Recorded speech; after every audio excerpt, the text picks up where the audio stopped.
Repetindo a quarta pergunta do livro Questões em Doutrina, a respeito da divindade e pré-existência eterna de Jesus Cristo, lemos: os adventistas do sétimo dia são frequentemente acusados de negar a divindade real e a eterna pré-existência de Cristo, o Verbo eterno.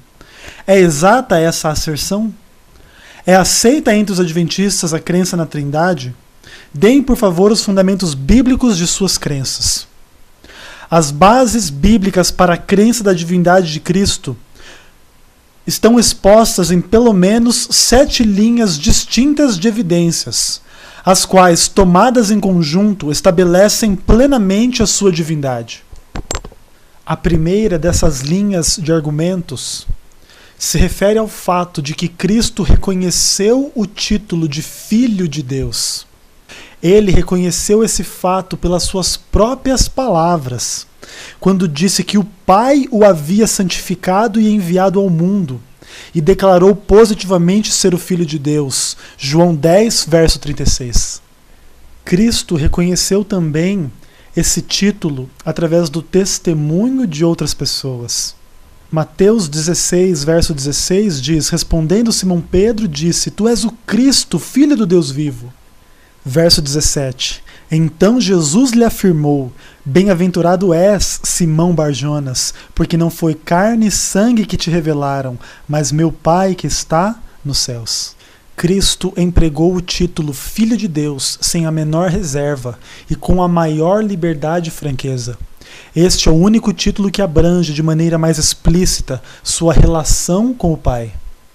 A segunda linha de pensamento, na qual está baseada a crença na divindade de Jesus Cristo no Novo Testamento, é a aplicação a Jesus de uma porção de nomes e títulos que se restringem à divindade.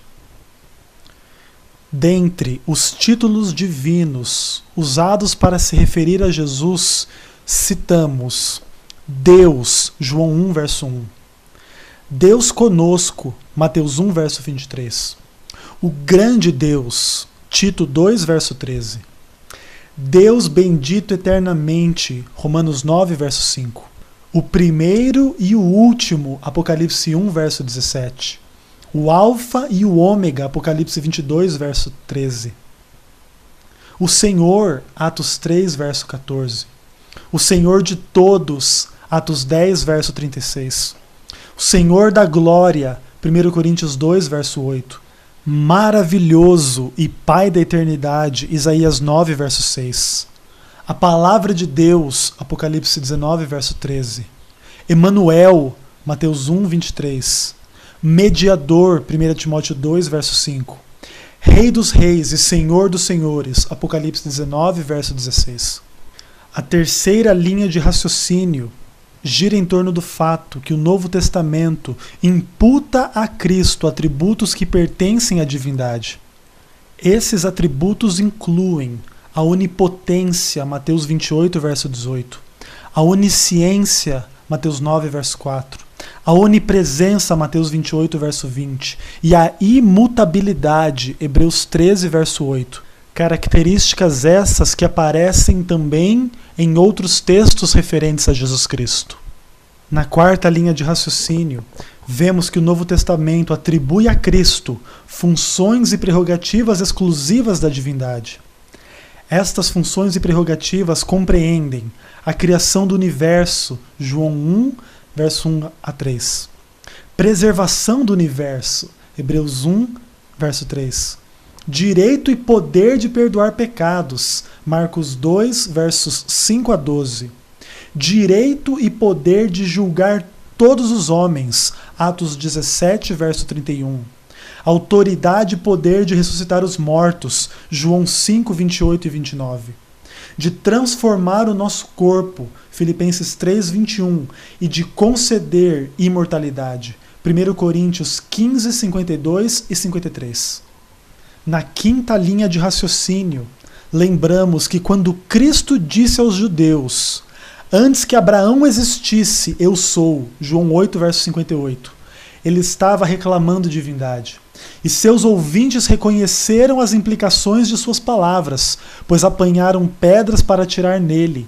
Castigo este que era lançado sobre grandes blasfemadores. Cristo empregou as próprias palavras de Deus no Antigo Testamento. Eu sou o que eu sou. Êxodo 3, verso 14. Desde a antiguidade, reconhecidas como símbolo da divindade, aplicando a si mesmo o atributo de existência própria. A sexta linha de raciocínio, também poderosa para defender a divindade de Jesus Cristo biblicamente, é a identificação de Jeová ou Yahvé do Antigo Testamento com Jesus no Novo Testamento. No Antigo Testamento existem vários textos que contêm o nome de Yahvé e que foram aplicados a Jesus Cristo pelos escritores do Novo Testamento. Por exemplo, a palavra Senhor, Jeová, Yahvé no Salmo 102, versos 22 e versículos 25 a 28 e correlatos, são aplicadas a Jesus em Hebreus 1, versos 10 a 12. O mesmo título divino, Yahvé, aparece em Abacuque 2, versos 2 e 3, e é aplicado a Cristo em Hebreus 10, verso 37. Outra linha de argumentação coerente é que o nome do Filho está posto em plena igualdade com o nome do Pai no Novo Testamento.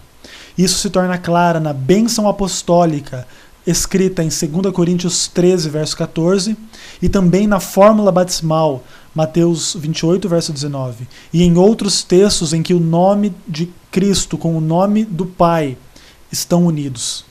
Outra linha de argumentação é que somente Deus possui plena divindade e santidade, e Jesus Cristo é proclamado sem pecado através de toda a sua vida entre os homens.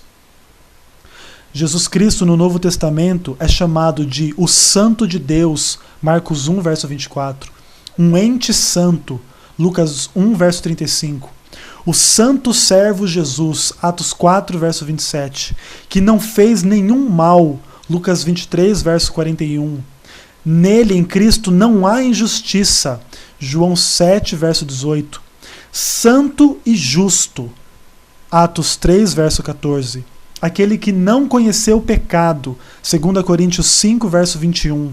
Aquele que é sem mácula, 1 Pedro 1, verso 19. Sem defeito, mesmo texto.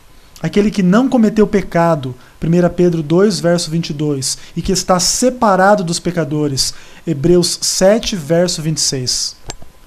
A convergência das múltiplas especificações proféticas do Antigo Testamento, como cumpridas em Jesus Cristo, constitui a prova culminante de sua divindade. Muitas predições separadas, específicas e pormenorizadas apontam com precisão para ele, como o único que deveria vir de Deus, sendo plenamente um com Deus. A igualdade de Cristo com o Pai é demonstrada de muitas maneiras no Novo Testamento. A honra do Filho é a honra do Pai, João 5, 23. Ver a Cristo é ver a Deus, João 14, versos 7 a 9. Conhecer a Cristo é conhecer o Pai, João 14, 7. Crer em Jesus é crer em Deus, João 12, 44. Cristo fez as mesmas coisas que o Pai faz, João 5,19. Cristo ressuscita os mortos como o Pai faz, João 5, verso 21.